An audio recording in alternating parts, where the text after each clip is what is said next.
Hey mamas, and welcome to the Entering Motherhood podcast. I'm your host, Sarah Marie Bilger, a wife, mom of two, VBAC mama, and doula. Join us every episode to learn from professionals, special guests, and moms just like you, ensuring that you know what you need to know and discover things that you didn't know before. I believe in you. Let's doula this, and let's navigate the transition of entering motherhood together.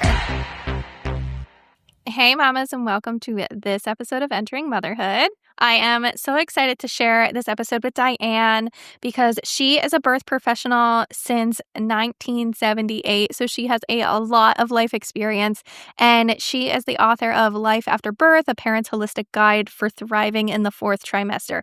So we just had such an amazing conversation that I am so excited to share with you because she has so much insight and so much information on specifically the fourth trimester, but just birth in general. And she talks about her work as a doula and the research that she has done. And she emphasizes the importance of preparing for the postpartum period and specifically just the emotional and psychological changes that new parents face. And we also talk about the changes in relationship dynamics once baby comes into the picture and what that can look like. And she just offers her insight as a mom and a grandmother and just the birth worker that she is. So I know that you're going to get so much out of this episode and just hear from her and her perspective and the need for better support and information during this time of pregnancy, birth, and postpartum. So with that, let's get this episode started. And here we go. Hello, and welcome to Entering Motherhood. I am so glad to have you here today and get this conversation started. So why don't you go ahead and introduce yourself for the listeners? Okay, so I'm Diane Speier, and I have been a birth professional now since 1978. And I started out as a certified childbirth educator. I started being a doula in 1978 as well. And over the years, that has evolved into, classes that I ran for mothers, birth classes, exercise classes. And then in 2019, I wrote a book called Life After Birth, a parent's holistic guide for thriving in the fourth trimester. And there was also a postnatal app that's a companion to the book so that the sections of the app match the sections of the book. And that was released in cross-platform in 2020, just really as the pandemic was sort of taking shape and changing our lives pretty much indefinitely, I think. And now I'm working on an online course based on something you would call a postnatal or postpartum wellness plan. And it has 8 modules. It's called 8 Keys for Thriving in the Fourth Trimester. And it provides a kind of information and resources that will help, people at this transitional stage, either pregnant or just had a baby, with the kinds of information they need, because we don't get a lot of information about what happens after the baby's born. And there isn't a lot of support for that once it does happen. And a lot of people move into that space feeling what we sometimes call baby shock. It's like, now, how come nobody told me about this kind of reality? So I think that by creating an online course, we are providing that kind of information, that kind of filling the void of what's not out there in terms of just practical, useful information and resources for, what to expect and what you can do to make that fourth trimester a smoother transition, because there's all kinds of change going on at the same time. So, and it can sometimes be overwhelming. So I very deeply invested in helping people not feel overwhelmed. Yeah, it really is. I mean, that's what has inspired me and motivated me to start a podcast and really be talking about these conversations and getting people in front of, who they need to find the correct resources and they can get that information and really understand what is happening and what's going on and learning more. And so what really got you into birth work originally, and what was kind of going on? You said you were a doula early on. What was really Well, inspiring you what or got encouraging you to do that? having children. So I have 4 children, and my first child was born in the hospital with a doctor in the normal sort of course of things almost 50 years ago now.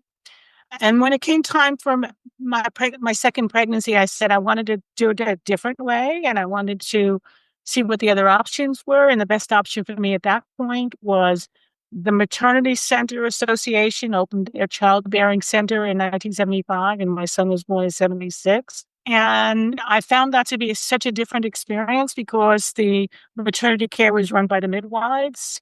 And because midwives were giving me so much information, I sort of had this feeling that somehow I understand birth. And from that space, I did a number of teacher training courses to become a childbirth educator, certified childbirth educator. And soon after I became an educator, I started attending births. Then I started running mother and baby, sort of postpartum support groups. And that evolved into the mother and baby exercise classes that I ran for 20 years. And I was a childbirth educator for 20 years, and then I immigrated to the UK. And I started to look at the postpartum period from a more academic space. So I was involved in a number of research projects about postnatal depression and postnatal health. And I said, I want to go back to the work that I understand and that, I'm good at. And so I came back to birth after about 12 years, a hiatus. So I'm sort of doing very academically related kinds of activities. How have you seen the overall birthing process change, in the past 50 years from you having children to the women that you see having children now? In what ways has it changed, and in what ways are we still the same? Interestingly enough, when I came back into the birth work field, I saw that there had been like a bifurcation. There was this one stream where birth had become more medicalized and more risk averse. And then there was another stream which was more ecstatic birth and orgasmic birth. And, they sort of really split off into different trajectories. I think that women have more anxiety now in terms of the way in which they approach birth. I'm not sure how many people are actually attending birth classes like the ones I used to teach. And I really feel that they miss a lot if they do that. So it's different in terms of how people prepare for it and if they bother to prepare for it because they think they can get the information online instead. And I come from the point of view that birth preparation needs to be really comprehensive so that woman going into labor understands completely what's going on in her body, what kind of things are happening in the first stage of labor, what kinds of things are happening in the second stage of labor, and even the third stage of labor, and then what happens after that. And if you don't have a grounding in that information, then you get into the hospital where unless you're on your staff member in a hospital, you don't feel in power. So we tend to abdicate our rights and let ourselves be influenced and sometimes coerced into doing things we don't necessarily want to do. And because we are out of power in that environment, and then they get traumatized. I did a chapter in a book on anthology on birth trauma back in 2017, 18. I don't remember exactly what the copyright was. The research at that point indicated that somewhere between 33 and 45% of women feel traumatized by their birth experiences. Mm. So that's a big change.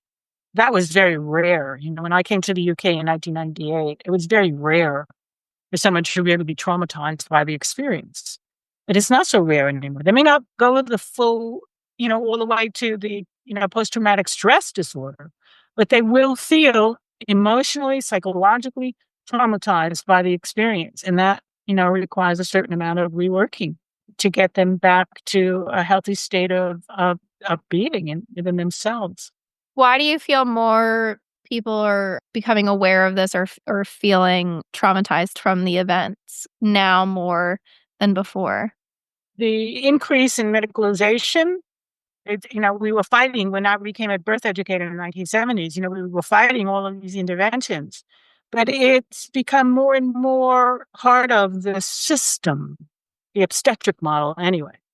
And as a result of that, women don't feel like they're being listened to. Women don't feel like they're being respected. The incidence of obstetric violence has increased dramatically over the years. So it's a combination of different factors that just women feel betrayed by the experience of that. I don't feel empowered by the experience of that. They feel like disempowered by the doctor, by the staff, by the hospital protocols, all of that. And I just recently wrote a blog called, on medical consumerism, that people who are having babies in the hospital, and God knows 90% of them are, need to understand that they have rights when they go into the hospital, and they're entitled to full explanations of what's going to happen to them. But more importantly, not to be railroaded by the idea that it's hospital policy, because hospital policy doesn't really exist. It's just a nice way of getting people to be compliant. So women and your audience would be really well advised to go, when they are in a situation in the hospital and somebody says that to them, they need to ask, where can you show me where it's written? Because that will stop them in their tracks. And another thing that, in terms of medical consumerism, which most people don't realize is a thing, is what I call the 4 questions. And so when somebody, if they want you to do something, like they want you to have an epidural, they want you to have a cesarean section, whatever the case may be, you need to ask the question why, because they have to be able to just. You need to ask, what's the alternative? And if they say there is no alternative, that's a lie, because there's always more than one answer. You want to know what the side effects of that would be. Like if you're having surgery, you'll have longer recovery. And the last question is, what cost ratio balance? If I do this or I don't do this, what are the benefits and risks? The hazards and benefits in something like that. And one of the things that does is it lets the people know that they can't railroad you into doing what they want you to do. But also, they will give the answers. It may not like what's being suggested, but you can walk away from that experience saying, okay, it had to be done. I understand why it had to be done. So therefore, they can feel, because I had a number of years ago when I was teaching regularly, people who were not even my clients would call me months after their birth to try to get some understanding about why this happened. And I thought, no, that shouldn't be. Women shouldn't be carrying that around as a burden. They need to kind of walk away from that experience saying, okay, I understand, and feel resolved, reconcile. Those 4 questions really do make a difference, I think. Yeah, I think it's one of those things, I've talked to women in my family and, aunts and my mother-in-law and grandmother and things like that. And it's kind of like, how was your birth and how was that differently? And, it's interesting because like sometimes we'll be like, oh yeah, like this happened. And it's like, well, why did that happen? And it's like, I don't know. Like, I don't know why that Mm-hmm. happened, but like it just did. And it's like I think we're really starting to become ready to ask a lot more of these questions and say like, why does that have to be that Mm-hmm. way or why is that going on? And I think more and more women are becoming aware that that is possible. It's not like your provider is somebody that you're hiring. It's not Mm-hmm. somebody who, yes, they're sort of an authority figure, but they don't need to be controlling the situation as much as I feel like we've sort of been led to believe. Mm-hmm. Mm-hmm. Yeah. So that's an attitude. There's an attitude, and that's always been that way. Let's face it. There have always been doctors who, don't like their authority being challenged. When I remember back in the 1980s, we were all starting to use birth plans. This was a new thing. Now it's very matter of fact and mainstream, but then it was a new thing. Doctors didn't like it because they felt the way that women would come in with their birth plans was sort of saying, I won't do this and I don't want to do that. And the doctors felt challenged. Their authority was being challenged.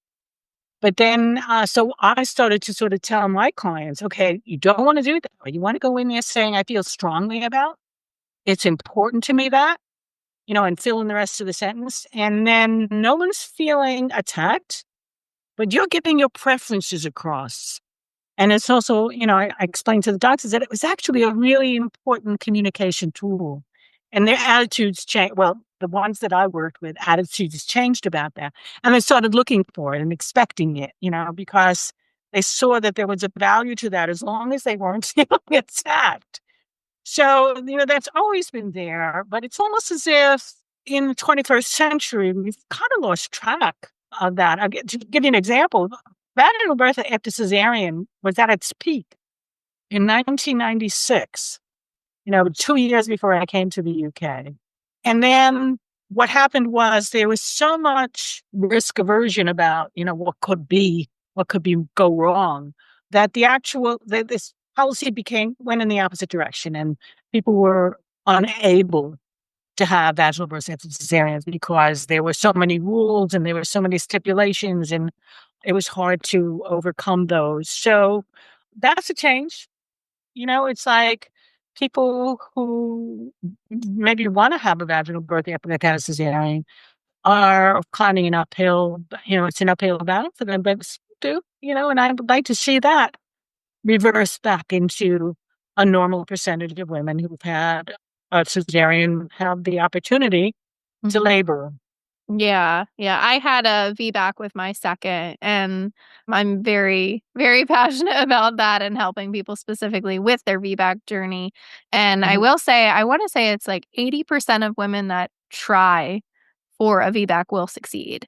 So, mhm, I think it's just a matter of understanding, like, you are able to try for that, and it's not the same, like, once a cesarean, always a cesarean story anymore, and so, mhm, yeah, that's definitely it's interesting, like, how it shifts and changes as far and I mean, the cesarean rate has jumped mhm. up, and That's so right. a And the mix and of the that incidence of and induction.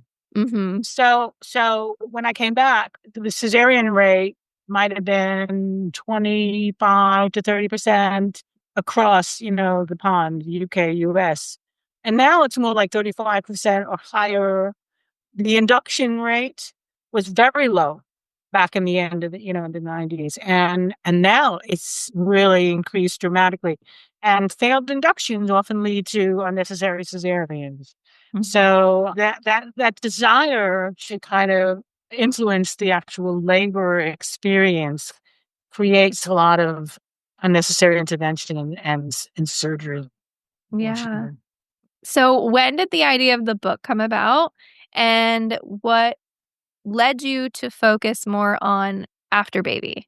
I always did. I started the group, and Baby Makes Three, back in 1979, because my background's in psychology. I'm a psychotherapist, and I was always curious about what happens to women when they've had a baby, and how does that change them, and provide a forum in which they could talk to each other about that and feel supported and empowered. But when my daughter had her baby in 2011, and I was visiting her afterwards, she said, "So, where are all the books on the postpartum period?" And I said, "Well, there haven't been many written." And she said, "Well, then you need to write that book." And it was her idea. Digital Doula, which is the app, was originally her idea, was released in 2013. We completely upgraded it and changed it to correspond with the book in the second edition, the Digital Doula 2.0. But the book came from that, was I had all this knowledge and wisdom and experience, and maybe it was time to put it in writing. And at the same time, I was doing a training in energy medicine. And it's the first book to apply the principles of energy medicine to the postpartum experience. So it had a novelty in that sense because it provides tools for new parents to take care of themselves. It doesn't require anybody else to be there. And put it aside for a while and started looking for a publisher, and I found a publisher in 2016 and edited. And then, but it didn't get actually released until April of 2019. And there's an interesting story to that because at the time, if you know, Meghan Markle was pregnant, and I had written her a letter saying, "By the way, I'm about to publish this book. If you'd like a copy of it, I'd be happy to send you one." And I didn't hear from her until that March, and then I was away, and my partner said, "Oh, you got a letter from Kensington Palace," and I was like, "Oh, okay." I had to wait 5 days before I saw it. And then at the same time, I got the final galleys of my book that was ready to approve. And when I sent the email, I said, "It's not every day the way your office it has the royal family wanting to read their book." And then 6 days later, it was available on Amazon. So it helped get the book out there so that we could have it out before our due date. And then she ended up having it in May. So yeah, that was and the editing process, took a while. We were adding in stuff and my editor was excellent. But yeah, it just took a while. But it was an interesting journey and it was inspired by my daughter's question, where are the books? And there are a lot of books. There are books about getting back into shape. There are books about what goes wrong in terms of postpartum depression, all of those books. But there was not a book that focused on what's possible and, what's positive about what happens after the baby is born. And that's what my book is. But there really is a gap in information, so much on pregnancy and so much on birth and so much on parenting. But somehow we go from the birth to parenting and we sort of skip over that transitional time, which brings havoc into your life. There's so much change. I feel like, and in some ways, I'm shepherding through what I say to help people kind of feel empowered. What do you feel like is the most important part when thinking about postpartum? Like, what area would be most beneficial to prepare for? The fact that your relationship is going to change. That's the number one module in the online course. It's called How to Baby Proof Your Relationship.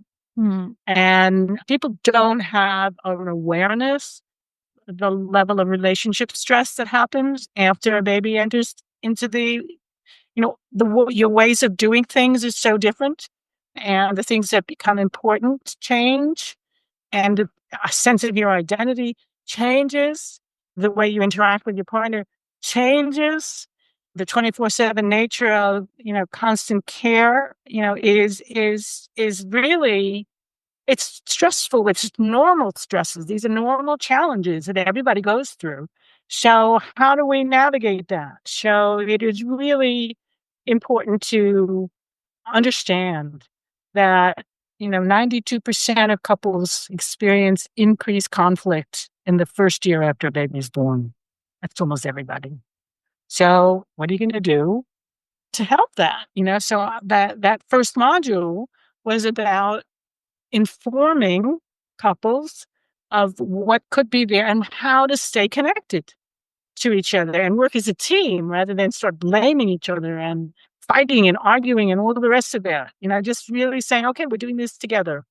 This is what we can do to stay connected. This is what we can do to create a foundation for our family in which I like to use the metaphor of a duet. Each person is singing a different tune, but the harmony is there. And so to stay harmonious during this time is a challenge, but it's a worthwhile one.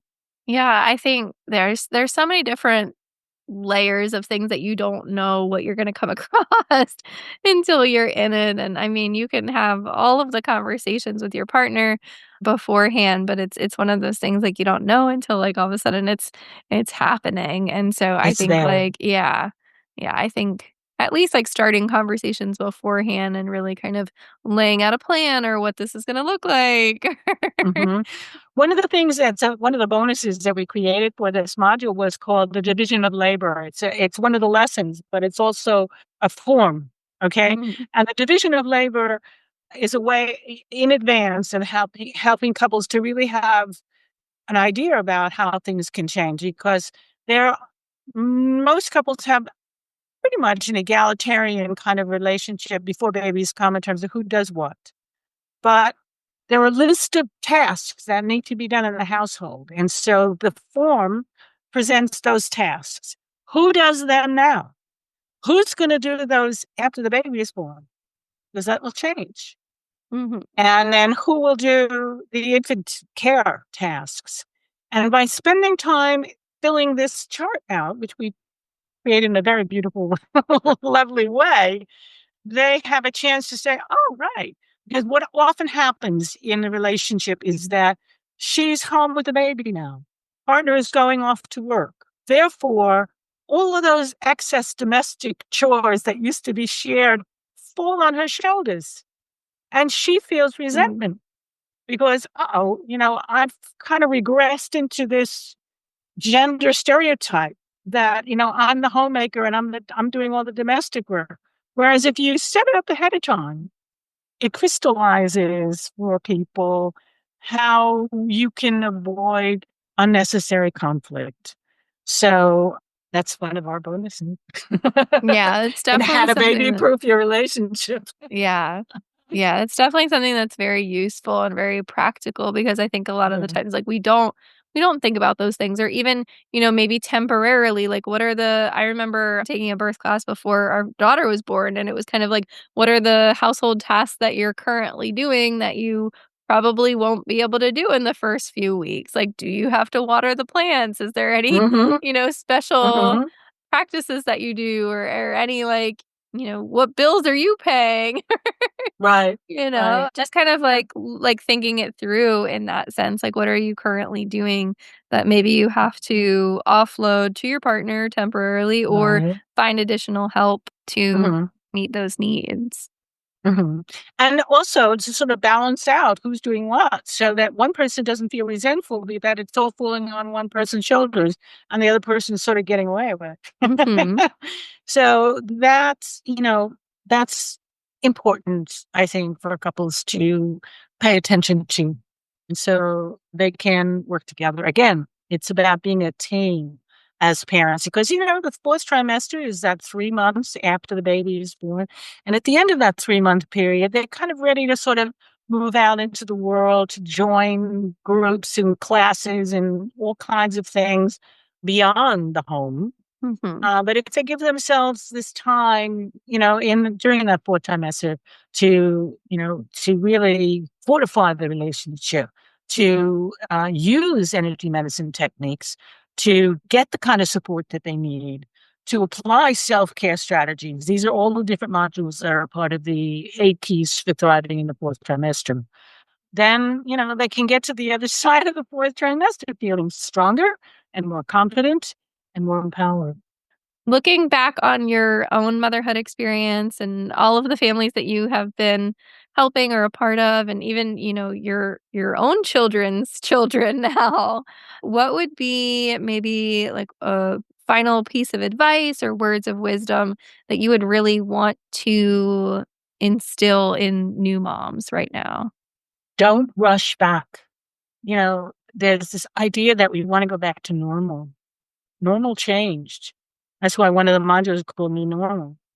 So this idea that instead of people looking backwards, because this is what I had and I don't have that anymore, you need to look forward and embrace the change as the new and improved model of who you are so that you can move forward with the new direction that your life is taking. So that's probably what I mean. I'd still go back to the fact that you have to pay attention to the relationship.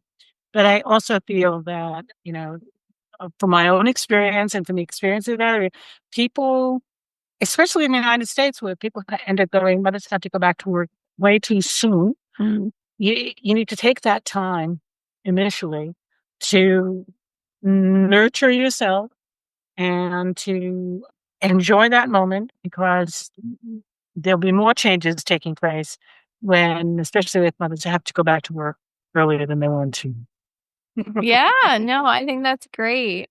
Where can we get in contact with you? How can we reach you? Where can we find your book? Tell us all the Okay. details.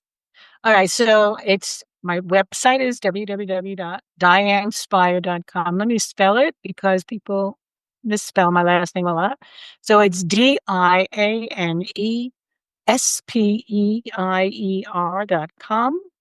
There's another website now that will direct people towards the online course if they're looking for that. And that's called Thriving in the Fourth Trimester, Thriving in the 4th Trimester.com. They can find me on Instagram and Facebook as Dr. Diane Speier or Dr. Diane S. Speier.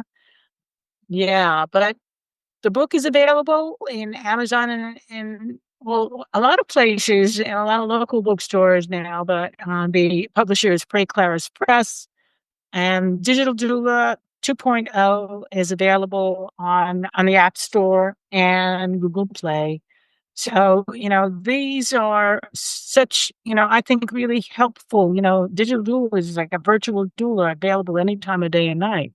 So, and that's where we're going to continue to increase the information that's there so that the great thing about having an app was whatever we couldn't put in the book, we put in the app.